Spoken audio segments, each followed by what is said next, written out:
Well, good morning my lovelies, and welcome to a very slightly nippy, overcast Monday morning. I hope you're all well. Right then, so today is the start of the new improved Barefoot Pagan. As I said, I did a bit of a channel revamp and sorted days and stuff out and what I can do, just so it gives me time to prepare for it and I'm not bombarding you guys with any old bloody rubbish. And also I thought, well, while I was at it, I'd revamp the Barefoot Pagan Facebook group. So there's been a few things added and a few things taken away, but hopefully it's better for everybody. It's better for me, and I can be more organised with them both. So on saying that, today's video for the new and improved channel is going to be Valentine's Day. No, it's not today, lovelies, it's tomorrow, Tuesday the 14th. So I had a look and I thought, I wasn't quite sure if Valentine's Day was a pagan festival. And I wasn't quite sure if it was a Christian festival as well, because of the word St. Valentine. So I thought, right, well, the only way to find out is we're going to have to do a bit of digging.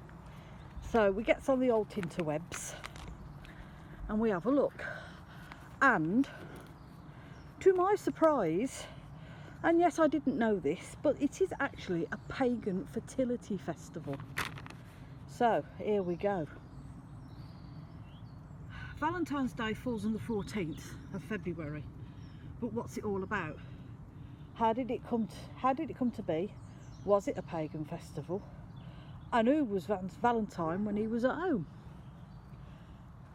On Valentine's Day we spend lots of money on cards and chocolates and flowers and gifts to exchange to our loved ones, all for our secret admirers, all in the name of St. Valentine. Going back to the Roman era, they had a festival, a fertility festival, running between the 13th and the 15th of February. Now I'm going to butcher this, so I'll spell it out. Lupercalia, Lupercalia. If you can pronounce that, let me know. And it was a fertility festival with a bit of a dark twist to it. So what would happen is there'd be lots of drunkenness going on. There'd be a goat sacrifice, or several goat sacrifices, and the young ladies of their village, town or city would be lined up naked in front of very drunk naked men, who would then take the skin of the sacrificed goat and beat them with it. Give them a damn good whipping, you know, because apparently, according to the Romans, this made them fertile. It made ladies fertile. We'll say no more. There was also what they call a matchmaking lottery, where every eligible female, her name would be put in a jar, and the men would then put their hands in the jar and pull out a ticket, and whosever name was on there, they were coupled off with the lady, and they would spend the entire festival, which usually lasts about 3 days or longer if the match worked, getting to know each other, shall we say.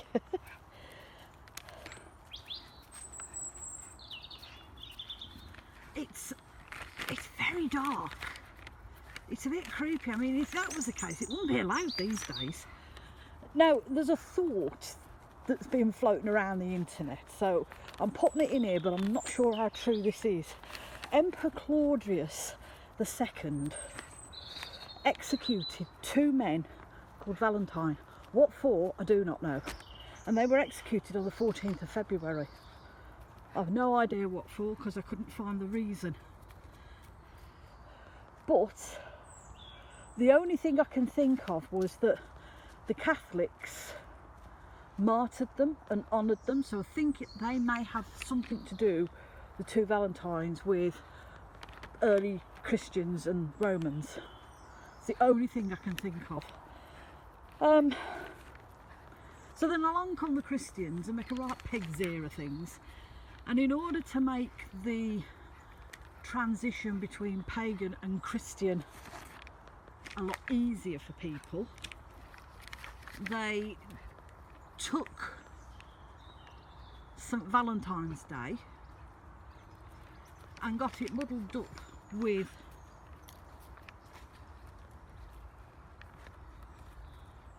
Lupercalia, squirrel, hence became, because they didn't understand that it was a fertility festival, and hence became St. Valentine's Day. Over the years, Valentine's Day grew quite popular, especially in Britain and in Europe. It grew quite popular, and in the Middle Ages there was evidence of people making paper cards to send to their loved ones. Today, Valentine's Day is big business, we all know that, it's massive. Soon as you get Christmas out of the way, along comes Valentine's Day, all the stuff in the shops for it. We spend millions on cards and flowers and chocolates and jewellery, all in the name of a very dark fertility festival from pagan Rome. Well, lovelies, well that's opened my eyes, I can tell you, because I ummed and ahed about making a Valentine altar, a love altar, because I wasn't entirely sure if it was a pagan festival, but now I know it is. I think what I'll do is next year I'll have a little Valentine altar, because now I understand that it is exactly a pagan festival, a very dark, sadistic pagan festival. So lovelies, we're going to go off home now, cup of tea and off to work. And she's rolling in the mud again. So lovelies, I hope you all have a very blessed Monday.